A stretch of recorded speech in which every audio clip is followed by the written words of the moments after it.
sabedoria ancestral, profetas da chuva ganham um dia especial no calendário do Piauí. Quando o Cruzeiro do Sul pender no rumo do outro, vamos esperar a chuva.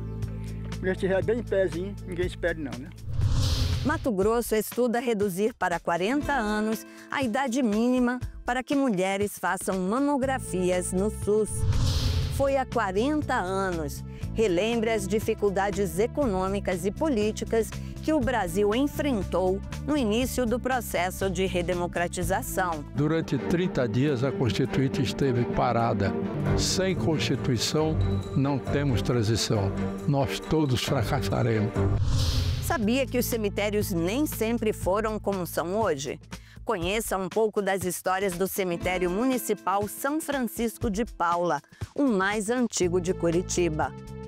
Você sabe que é daqui e de parlamentos como este que são tomadas decisões importantes para você. Que tal saber o que acontece nas outras casas de leis país afora? Eu sou Andréa Alves e este é o Parlamento Brasil, um programa que há 19 anos é feito em parceria com as TVs legislativas de todo o país. Vamos lá?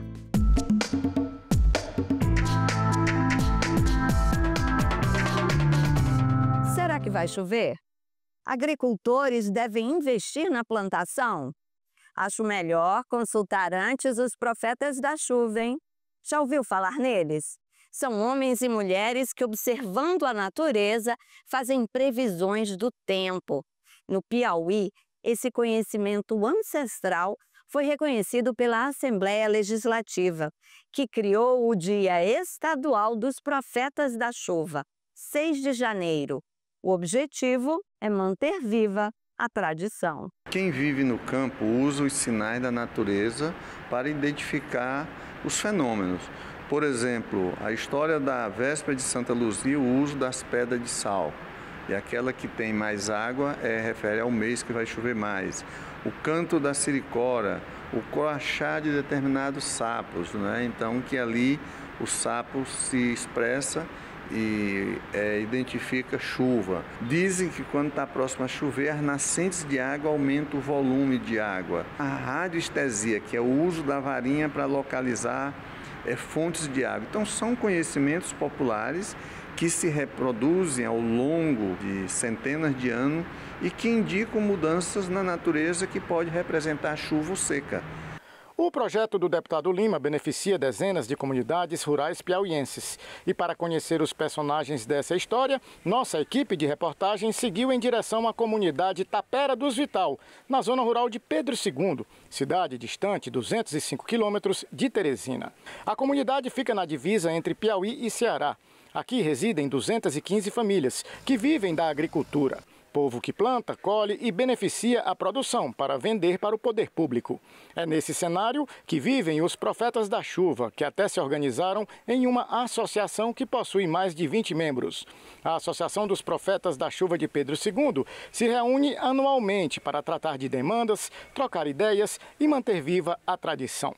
No encontro realizado em abril, uma justa homenagem aos profetas que já morreram. Um reconhecimento feito através de placas e do plantio de mudas. As pessoas que deixaram memórias para a comunidade, isso tem um valor inestimável. Aos 12 anos de idade, seu Francisco recebeu do pai os ensinamentos da natureza. Segundo o profeta, o comportamento dos animais mostra a possibilidade de ocorrência de chuvas. Quando o João de Barro levanta a casa dele, é porque tem chuva vindo, é isso? É porque tem chuva vindo, ele sabe o tempo certo, é tão tal que ele só fecha a boca quando ele vê que tá para chover. Aí ele fecha a boca, que ele sabe de que lado vem a chuva, né?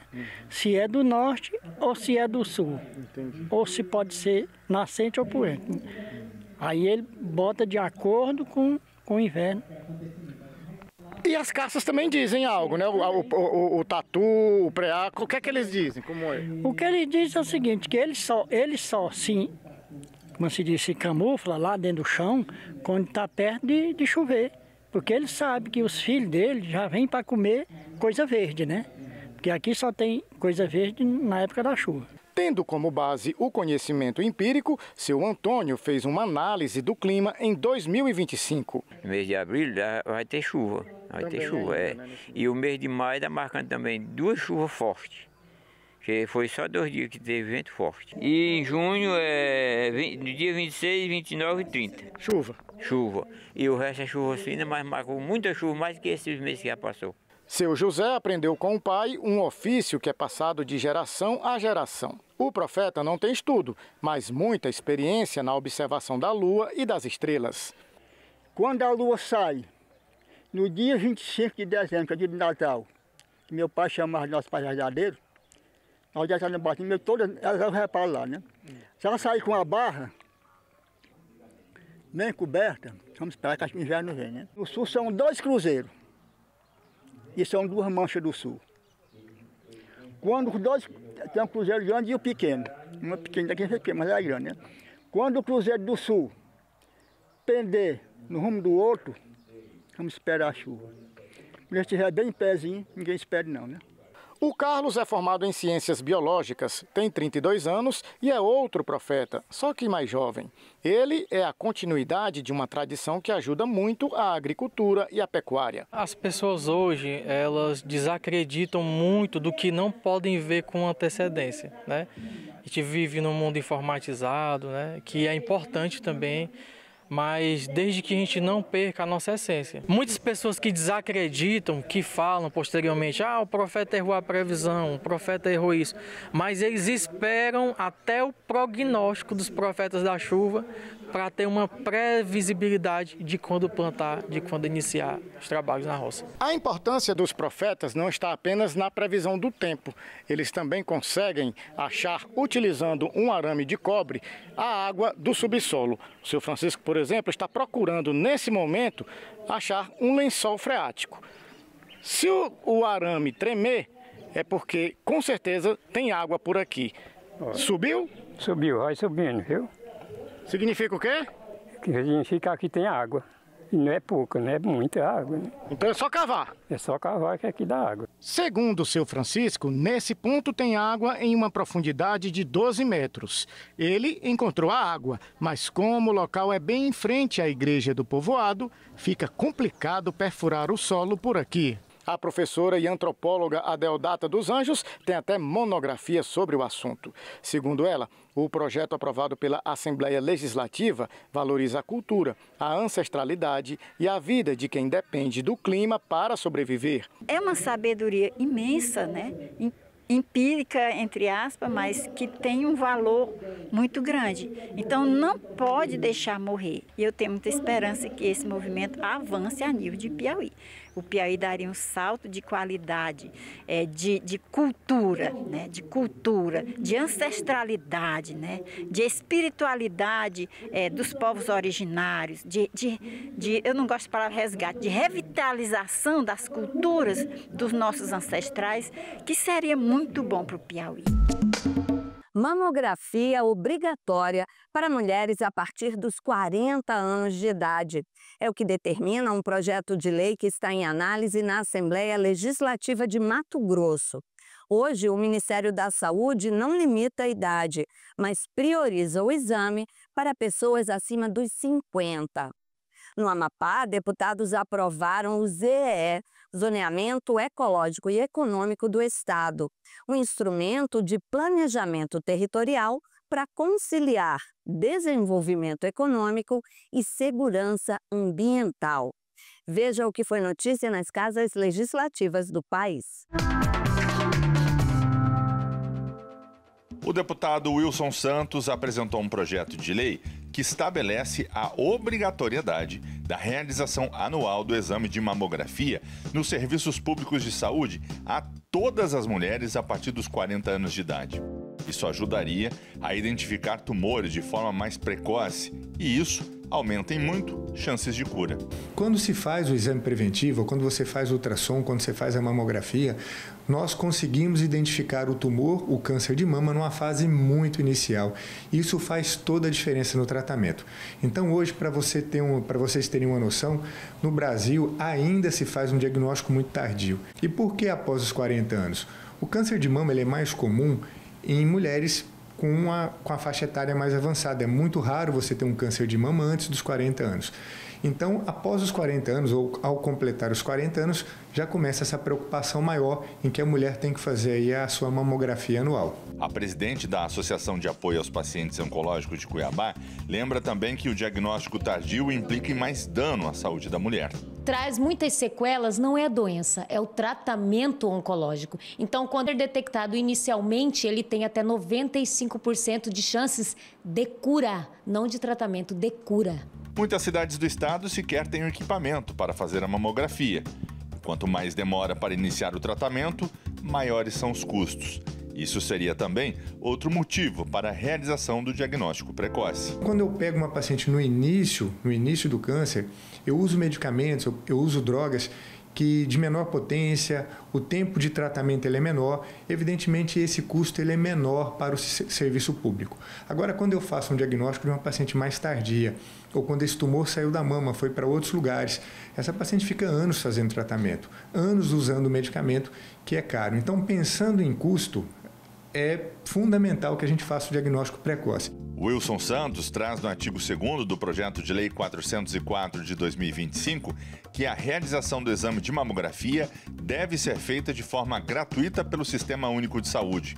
O parlamentar argumenta que o governo do estado tem orçamento para isso. Mato Grosso hoje tem a maior renda per capita do país. É o campeão em produção de grãos, em produção de carne bovina. De patinho feio tornou-se um cisne. O estado arrecada mais de 50 bilhões por ano, mais de 4 bilhões por mês. Não é possível perdermos vidas humanas e mulheres porque faltou um exame, faltou um diagnóstico. Foi votado e aprovado durante sessão ordinária na Assembleia Legislativa o projeto de lei do Poder Executivo que institui as diretrizes do zoneamento ecológico e econômico do Amapá, o ZEE.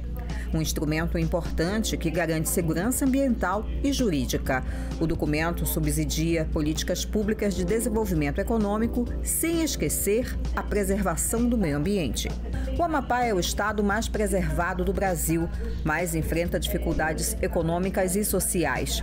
O ZEE se apresenta como uma ferramenta estratégica para guiar o planejamento territorial, garantindo que as atividades econômicas respeitem os limites ecológicos e contribuam para a conservação do meio ambiente. A partir de agora, nós teremos um instrumento que permite ao Amapá e aos pesquisadores do Amapá, a quem quer fazer estudos sobre o Amapá, aos empresários que querem empreender, aos técnicos, aos ambientalistas, enfim, todo mundo que queira de alguma forma entender o nosso território, vai permitir conhecer exatamente o que pode, o que não pode, o que tem e o que não tem no nosso território. Ele está todo zoneado, todo mapeado, com detalhes de microclima, de solo, de vegetação, de relevo, para dar garantia técnica, garantia ambiental, garantia política a quem quer estudar, a quem quer pesquisar, a quem vai tomar decisão, para balizar políticas públicas, quer seja do Estado, quer seja dos municípios, ao empreendedor que quer investir no Amapá,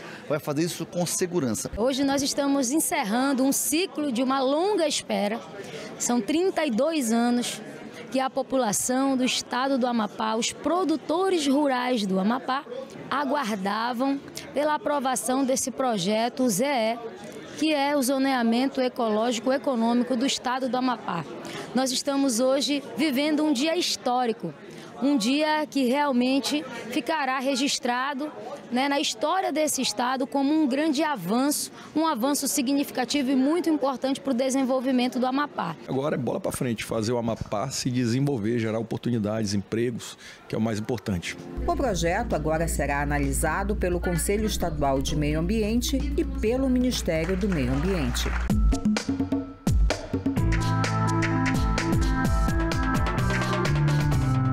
Impacto em terras indígenas de empreendimentos ligados ao setor de energia. O assunto foi debatido na Comissão da Amazônia e dos Povos Originários, aqui da Câmara dos Deputados. A usina hidrelétrica de Belo Monte, localizada no sul do Pará, atendeu em dezembro passado 7% da demanda de eletricidade do país, mas causou muitos prejuízos ao meio ambiente e às comunidades indígenas e ribeirinhas. Os povos originários realizaram protestos, conseguiram interromper a obra algumas vezes, mas foram vencidos. Uma audiência pública da Comissão da Amazônia e dos Povos Originários e Tradicionais debateu a garantia de direitos às comunidades indígenas atingidas por empreendimentos no setor de energia e ouviu integrantes de diversas etnias. Sarapó Pancararu, que representa povos indígenas de várias regiões, informou que vive em uma área onde tem energia eólica, hidrelétrica, parque solar, mas a comunidade é abastecida por carro-pipa.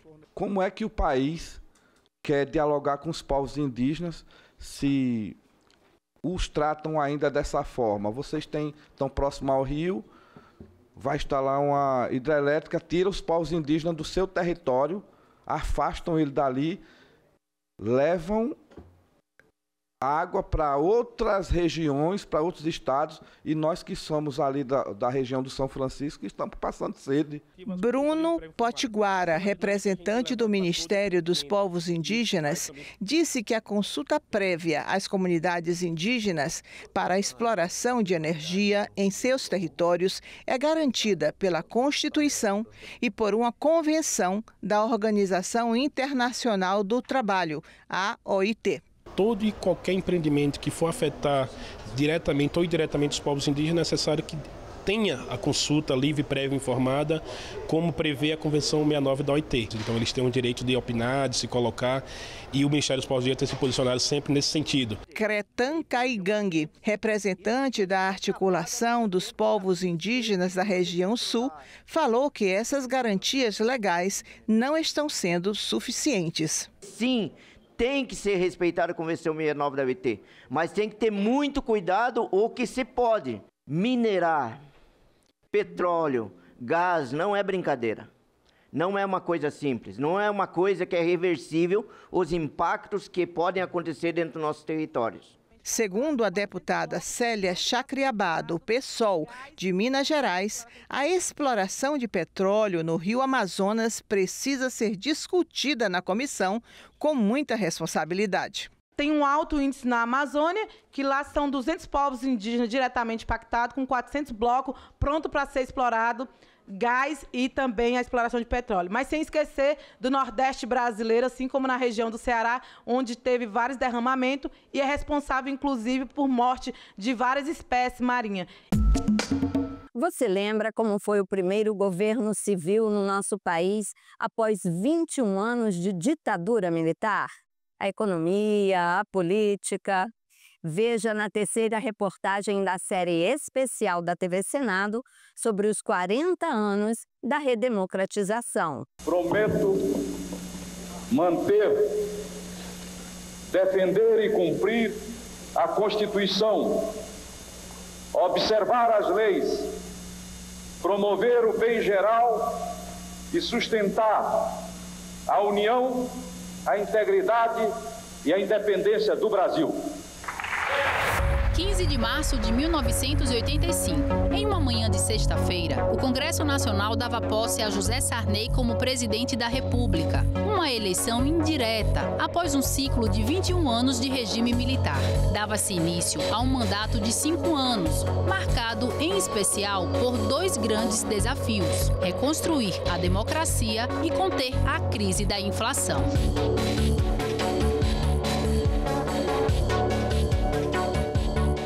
A grande questão de todo esse período do início da redemocratização brasileira, e principalmente essa fase do Sarney, foi acertar a parte econômica.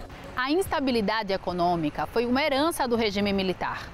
Os crescentes índices de inflação desafiavam o governo Sarney, que não conseguia conter a alta dos preços. Na tentativa de estabilizar a economia do país, o governo lançou alguns planos econômicos e até uma nova moeda, o cruzado.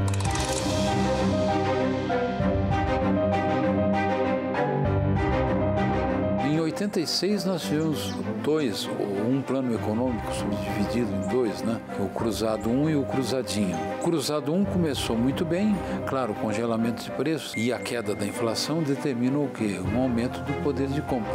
Houve uma crise de abastecimento, então os produtos começaram a faltar. Gerou algumas situações folclóricas, com a história do boi no pasto, ou do sumiço do boi no pasto. Tentou-se criar a figura, né, dos fiscais do Sarney, que seria uma forma de o governo compartilhar ou terceirizar para a sociedade, de modo geral, a incumbência de fiscalizar os preços.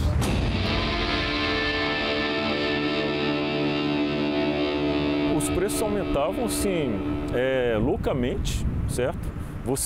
As pessoas faziam estoque em casa, tinha que ter uma despensa, assim que saísse o salário, tinha que correr no supermercado. Eu lembro que minha mãe e meu pai compravam caixas de lata de óleo, que era muito caro. Sem sucesso na primeira investida para domar a inflação, o governo tentou uma nova estratégia. Quando veio o Cruzado 2, melhora as condições de mercado, promoveram alguns reajustes, inclusive de tarifas, né? Mas isso causou também uma grande frustração, porque essas medidas, esse plano Cruzado 2, foi anunciado logo depois das eleições. Isso criou uma certa desconfiança, né? Parte da sociedade, da imprensa, passou a considerar que, na realidade, tinha havido uma espécie de estelionato eleitoral. Em pouco tempo, o que parecia ser a solução se tornou um problema. A inflação disparou, as reservas cambiais caíram e o pagamento dos juros da dívida externa aos bancos privados foram suspensos. O endividamento externo do Brasil cresceu muito, tanto que ainda no período Sarney teve que se decretar uma moratória, ou seja, incapacidade de pagamento de dívidas. Após o fracasso de 2 planos econômicos, Cruzado e Bresser, o governo insiste no congelamento de preços com mais um plano e uma nova moeda. Mas o resultado não foi diferente. Cada vez que mudava a moeda, tiravam 3 zeros. Sarney, em 3 intervenções seguidas, mas sempre baseado nessa ideia de congelamentos e de tentativa de segurar, acabou entregando o governo dele, né? O final do governo dele, uma inflação de 1.400%. Se na economia o governo Sarney ficou marcado pela crise da inflação, na política a história foi diferente. Os passos iniciais para a reconstrução da democracia foram dados. Pela primeira vez no Brasil, os analfabetos passaram a ter direito a voto. O Partido Comunista foi legalizado e a eleição direta para presidente, governador e prefeito foi aprovada. É nesse período que se instala um dos marcos no processo da redemocratização, a Assembleia Nacional Constituinte, responsável por elaborar a nova Constituição do país. A Constituição pretende ser a voz, a letra, a vontade política da sociedade rumo à mudança. Que a promulgação seja nosso grito. Mudar para vencer. Muda, Brasil! Coube a Ulisses Guimarães, conhecido como o grande timoneiro da redemocratização, levar adiante a tarefa de dar ao país uma nova Constituição. Durante 30 dias a Constituinte esteve parada. Então, Ulisses me procurou e disse que nós tínhamos que unir forças para termos a Constituição votada. Eu então disse a Ulisses Guimarães: Ulisses, sem Constituição não temos transição. Nós todos fracassaremos. Então vamos fazer tudo para votarmos a Constituição. A Constituição pode ser boa, má, mas ela deve ser feita. A Constituição é a marca maior e absoluta da transição democrática. Prometo manter, defender, cumprir a Constituição, observar as leis, promover o bem geral do povo brasileiro, sustentar a união, a integridade e a independência do Brasil.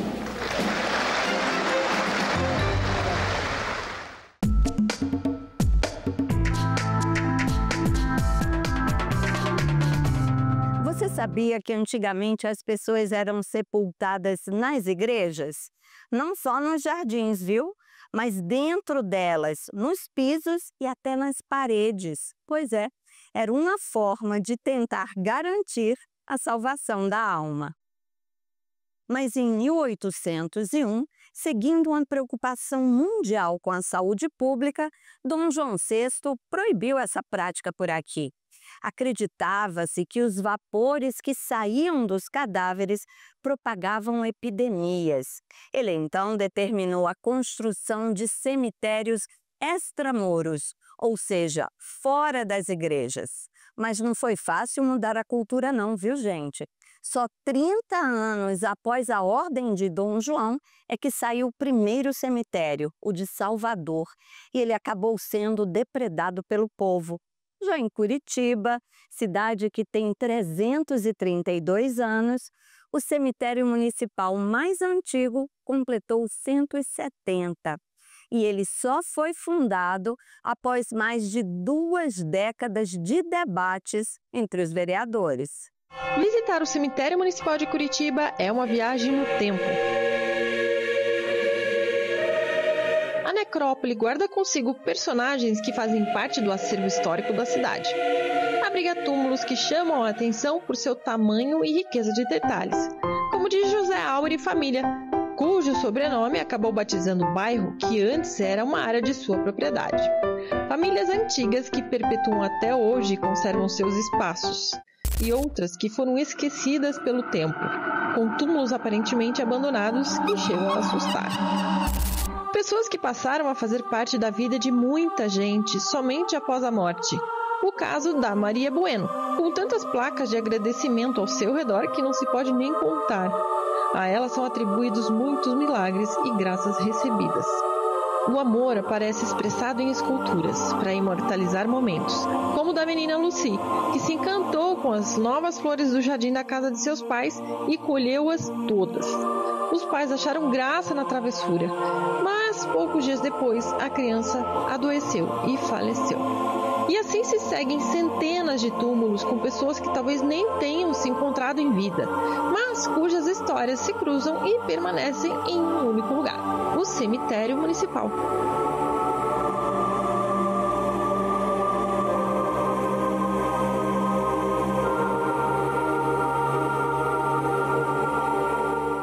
Adorei saber a história dos cemitérios.